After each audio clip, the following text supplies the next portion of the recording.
हम ऐसे ऐसे गुप्त रहस्यों को जानते हैं जो गुप्त रहस्य आपके राज्य की सीमा को बढ़ाने के लिए बड़े कारगर सिद्ध होंगे। हस्तिनापुर नरेश पद्मराय वो भी आपका दास होगा और पूरा हस्तिनापुर भी आपके राज्य में होगा। यदि आप इस गुप्त रहस्य को जानना चाहते हैं तो आपके ही नगर के बाहर आपके तपोवन में छावनी बना करके ठहरे हुए हैं। आप वहां पर अकेले आए, आपको वो गुप्त रहस्य बतलाएंगे। महाराज सिंहबल में बल की कोई कमी नहीं थी, लेकिन छल के सामने बल वाला भी निर्बल हो जाता है। उसे लगता है कि कोई यदि रहस्य बतला रहा है तो रहस्य को जानने में बुराई क्या है। कंडीशन थी छावनी में अकेले आए, सेना सैनिक कोई साथ ना हो, घोड़ा घुड़सवार कोई साथ ना हो, आपको अकेले आना है, अंगरक्षक भी साथ ना हो। महाराज उनकी बातों में आकर के वहां पहुंच गए और वहां पहुंचते ही बात करना तो दूर, जैसे ही पहुंचे सबसे पहले उन्होंने महाराज का मुंह बंद किया, उन्हें बेहोश किया, अपने रथ पर लेटाया और हस्तिनापुर पहुंच गए। जाकर के महाराज सिंहबल को महाराज पद्मराय के चरणों में पटक दिया। ए लीजिए। सिंहबल को चरणों में निर्बल होकर के पड़ा हुआ देख करके सबल बन चुका वह पद्मराय अपने आप को महाबल समझने लगा और प्रसन्न हो गया। सिंहबल, देख लिया तुमने, इसलिए मैं तुमसे कहता हूं अब आज के बाद हस्तिनापुर की ओर कभी आंख उठा करके मत देखना। इसी में तुम्हारी भलाई है। यदि तुम मेरी बात मानने को तैयार हो तो मैं तुम्हें माफ कर सकता हूं, अन्यथा मृत्युदंड। सिंहबल ने कहा, मैं वचन देता हूं आज के बाद कभी हस्तिनापुर की ओर आंख उठाकर नहीं देखूंगा, कभी हस्तिनापुर की सरहद को अपनी सरहद में मिलाने का सपना नहीं देखूंगा। ऐसा बोला, सिंहबल को छोड़ दिया गया, रथ से वापस उसके राज्य पहुंचा दिया गया। किसी को तो पता ही नहीं था ना कि सिंहबल कहाँ है, किस प्रकार से है। तो वो यहाँ पर आए, यहाँ पर उन्होंने निर्णय किया, वापस लौट गए। उनका राज था, संता था, संचालन करने लगे, प्रजा का पालन करने लगे। यहां महाराज पद्मराय मंत्रियों पर प्रसन्न हो गए। कहा, सेवकों, मैं तुम पर प्रसन्न हूं और मैं तुम चारों को हस्तिनापुर का मंत्री नियुक्त करता हूं। चारों मंत्री बन गए। इसके साथ मैं तुम्हें मुंह मांगा वरदान देता हूं, तुम जो मांगो मैं देने को तैयार हूं। महाराज, आपने मंत्री का पद दिया, बहुत है, और ये वरदान आपको देना ही है तो अपने पास सुरक्षित रखिए, कभी जरूरत पड़ेगी तो मांग लेंगे। याद रखिएगा, वचन दे करके यदि आपको फंसना है तो आज का वचन कल देने की जिम्मेदारी लेना। राजा दशरथ ने कैकेयी को 2 वचन दिए थे। कैकेयी ने कहा बाद में मांगूंगी, कह देते नहीं लेना है तो आज ही ले, बाद में कुछ देने वाला नहीं हूं, आज ही ले ले, बाद में ना जाने तो मेरी मुसीबत का ही कारण बन जाए। और वही हुआ। कैकेयी ने क्या मांग लिया? राम का वनवास। इन्होंने कहा कि हमारे वरदान सुरक्षित रखें, जब जरूरत होगी मांग लेंगे। पद्मराय को कहना था नहीं, आज ही लो, क्योंकि मैं आज प्रसन्न हूं, ये वरदान आज के लिए ही है, बाद में नहीं दिया जाएगा। ऐसा कह सकते थे, लेकिन उन्होंने कहा ठीक है, तुम्हारा वरदान राजकोष में सुरक्षित है, जब चाहो तब मिलेगा। बात आई गई हो गई, सालों व्यतीत हो गए। वे अकंपनाचार आदि मुनिराज विहार करते करते हस्तिनापुर आए। राजा को पता चला, जैसे ही राजा को पता चला, मंत्रियों को पता चला, बस नाम अकंपन, कांप गए चारों। नाम से ही कांप गए चारों। क्या है? समय आ गया है वरदान लेने का। और उन्होंने महाराज पद्मराय से कहा कि आपने एक समय वरदान देने कहा था। राजन, नगर में 700 मुनियों का संघ आया है और हम उनकी सेवा करना चाहते हैं, करो, आज्ञा है। नहीं नहीं नहीं नहीं महाराज, ऐसे सेवा नहीं होती है। हम चाहते हैं कि 8 दिन के लिए हस्तिनापुर का राज हमें दे दिया जाए, हम राजा बनकर के सेवा करना चाहते हैं। महाराज ने कहा तथास्तु। अपना मुकुट उतारा, सिंहासन से उठे और मंत्री बलि को राजा बना दिया।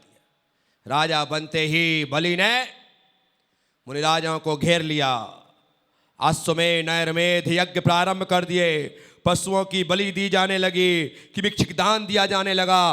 पूरा हस्तिनापुर मुनिराज के ऊपर होने वाले उपसर्ग से चीख उठा, बचाओ बचाओ बचाओ, अरे कोई तो बाहर निकलो, महाराज पद्मराय आप कहां सो रहे हैं, कहां छिपे हैं? 700 मुनियों पर उपसर्ग है, आपको बाहर आना चाहिए महाराज, आपको बाहर आना चाहिए। लेकिन महाराज पद्मराय तो अपने हाथ से वह राज्य दे चुके थे। उनके हाथ बंधे हुए थे, वे असहाय थे। बहनों ने भाइयों से कहा, माताओं ने अपने बेटों से कहा, स्त्रियों ने अपने पतियों से कहा कि जाओ और जाकर के मुनियों की रक्षा करो। लेकिन किसी के पास इतनी ताकत नहीं थी कि वो राजा का प्रतिकार कर सके। निवेदन तो किया, लेकिन सुना राजा ने किसी का नहीं। अब दिन पर दिन व्यतीत होते गए। मुनिराजों पर भयंकर उपसर्ग होता रहा। मिथिला में ध्यान मग्न आचार्य सारचंद्र रात्रि काल में पर्वत पर बैठे हैं। आंख खोल करके देखते हैं तो आकाश में श्रवण नक्षत्र पीपल के पत्ते की तरह कांप रहा है। पीपल के पत्ते की तरह कांपते हुए श्रवण नक्षत्र को देख करके सारचंद्र स्वामी ने ज्ञान लगाया। ओह, उनके मन मुख से एकदम से यह करुण शब्द निकला। पास में बैठे हुए क्षुल्लक पुष्प दंत ने गुरुदेव के पैर पकड़ लिए। गुरुदेव, इतनी रात यह कराह, आह कैसी और क्यों? बेटा, हस्तिनापुर में महा उपसर्ग हो रहा है। 700 मुनिराजों को बलि, प्रहलाद, नमुचीर, बृहस्पति मंत्रियों ने अग्नि के कुंड में घेर करके उन पर उपसर्ग कर रहे हैं। मुनिराज फिर भी अकंप होकर के ध्यान और साधना में लीन है। कोई उनकी रक्षा करने को तत्पर तैयार नहीं है। पद्मराय भी अपने घर में छिप करके बैठा है। नगर निवासी सारे के सारे किम कर्तव्य विमूढ़ है, कोई कुछ कर नहीं सक रहा है। ऐसी उनकी स्थिति और अवस्था है। गुरुदेव, आप कुछ करें। बेटा, मेरे पास ऐसी कोई शक्ति नहीं है कि मैं कुछ कर सकूं। फिर गुरुदेव, उपसर्ग को कौन दूर कर सकता है? गुरुदेव ने कहा, धरणीधर पर्वत पर विष्णु कुमार मुनिराज तपस्या कर रहे हैं। उन्हें विक्रिया रिद्धि है, सिर्फ वे ही हैं कि मुनियों की रक्षा कर सकते हैं। क्षुल्लक पुष्प दंत तत्क्षण विद्याधर थे वे, विद्याबल से धरणीधर पर्वत पर पहुंचे।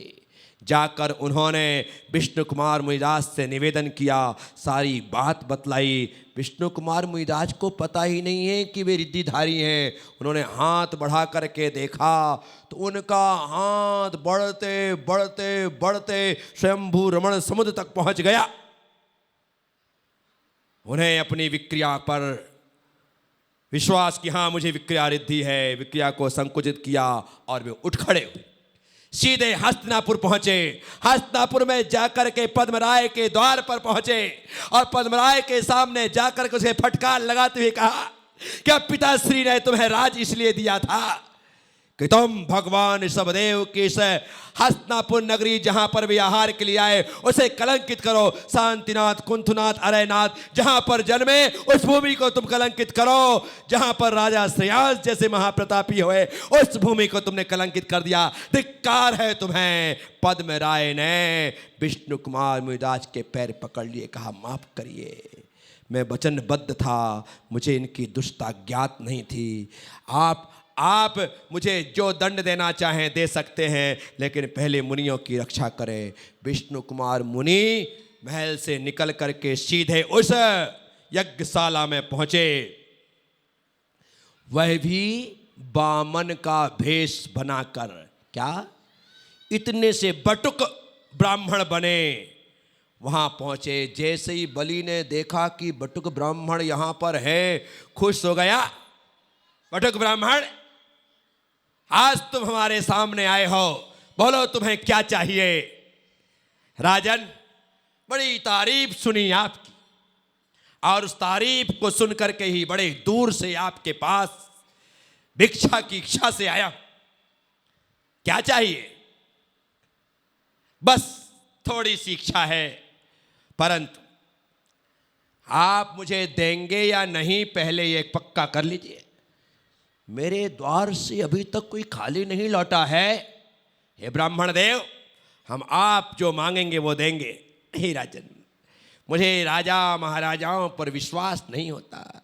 ये कब बदल जाएं, कब अपने वचन को तोड़ दें, कुछ कह नहीं सकते। इसलिए पहले आप हाथ में जल लेकर के